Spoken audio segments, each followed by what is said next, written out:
जाट धर्मशाला में बिजली कर्मचारियों की सर्कल स्तर की मीटिंग सर्कल सचिव ओम प्रकाश वर्मा की अध्यक्षता में हुई। इस बैठक में बिजली कर्मचारियों की मांगों, पुरानी पेंशन बहाल करवाने, हरियाणा कौशल निगम भंग करवाने, पावर बिल 2022 वापस करवाने, खाली पड़े हजारों पदों पर नियमित भर्ती करवाने व अन्य मांगों को लेकर चर्चा की गई। इस बैठक को all Haryana power corporation worker union chairman Devendra Hooda व राज्य प्रधान सुरेश राठी ने संबोधित किया। राज्य प्रधान सुरेश राठी ने पत्रकारों से बातचीत करते हुए कहा कि केंद्र व राज्य सरकार अपने हक व सरकार के खिलाफ में बोलने पर लोकतंत्र तानाशाही कर रही है।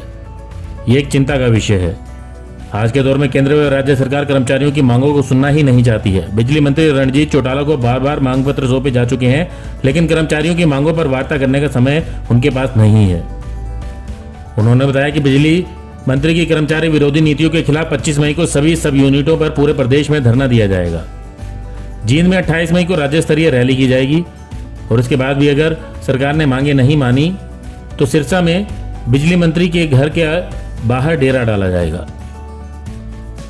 आज हिसार सर्कल है जो हमारा बिजली का, विद्युत सदन और हिसार का जो सर्कल है, हेड ऑफिस के और फील्ड के कर्मचारी, उनकी आज कन्वेंशन की जा रही है। यहाँ पे कन्वेंशन के जो मुद्दे हैं हमारे, हम पिछले 1.5-2 महीने से इस अभियान को चलाए हुए हैं। पूरे प्रदेश के जितने भी हमारे सर्कल हैं सभी में जाएंगे। इस प्रकार की हजार की 500 700 कर्मचारियों की कन्वेंशन करेंगे, जिसमें मैं हमारे मुख्य रूप से पदाधिकारी सब यूनिट से लेके सर्कल तक के और उस सर्कल में काम करने वाले राज्य कमेटी के नेता वो इस कन्वेंशन में आएंगे।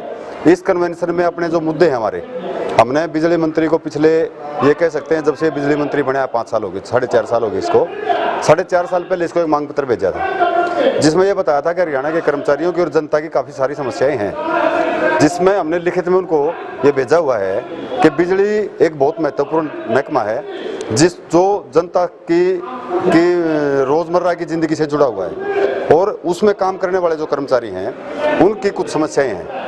जनता के साथ साथ कर्मचारियों की भी समस्याएं हैं। उन समस्याओं का समाधान आपको करना चाहिए। उससे संबंधित मांग पत्र हमने इनको दिया हुआ है, लेकिन बिजली मंत्री ने इन 4.5 साल में जरूरी नहीं समझा कि बिजली की उनको एक बार भी बुला के बातचीत करें, उन समस्याओं का समाधान करें, जनता और कर्मचारियों के मुद्दों को जो संबोधित करने वाले लोग हैं उनकी समस्याओं का समाधान करें। हमने सिरसा में प्रदर्शन भी किया है, उसके बाद भी उन्होंने बातचीत नहीं की और मांग पत्र देने के बाद भी बातचीत नहीं की। अब हमने फैसला किया है पूरे प्रदेश में कन्वेंशन करेंगे। चीफ जो ऑफिस हमारे हैं 4 जोन, उन सब में हम प्रदर्शन करेंगे, घेराव और धरने करेंगे और फिर महापड़ाव डालेंगे सिरसा में, जिसमें लगातार हमारे प्रदेश के 20 दिन तक लगातार 24 घंटा तक वहाँ पे सिरसा में जाके बैठेंगे और 19/10 को हम पूरे प्रदेश के बिजली के कर्मचारी इकट्ठे हो गए, जनता के सहयोग से, सर्व कर्मचारी संघ के सहयोग से सबको लेके और बिजली मंत्री के कैंप ऑफिस कार्यालय का घेराव करेंगे।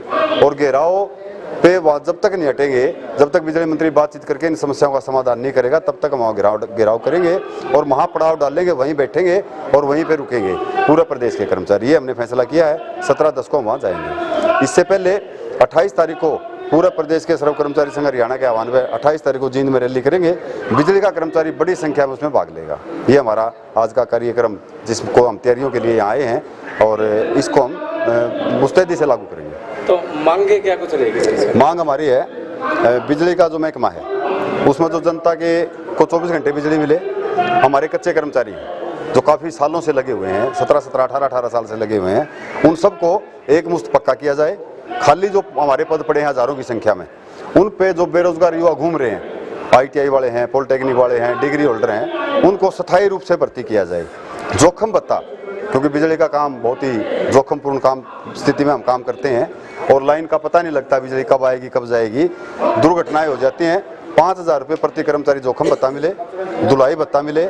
और आज एक बात हम कह सकते हैं आपको बड़े गर्व के साथ कि बिजली की जो कंपनियां जिनको हम घाटे में चलता हुआ देखते थे, हमेशा ये कहते थे अब 400 करोड़ का घाटा है, 3,000 करोड़ का घाटा है, 5,000 करोड़ का घाटा है। दोनों ही डिस्कॉम कंपनियों की जो रेटिंग है A+ की रेटिंग होके आई है। आज का अखबार अगर आप देखोगे, A+ की रेटिंग होने के बाद भी कर्मचारियों को जो A रेटिंग होनी है, होने में जो सुविधाएं कर्मचारी को मिलनी चाहिए, बोनस भी मिलना चाहिए, वेतन भत्ते भी अच्छे मिलने चाहिए, रहने सहने का जो उनका इंतजाम है, उनको पहनने के लिए भी अच्छे कपड़े मिलने चाहिए।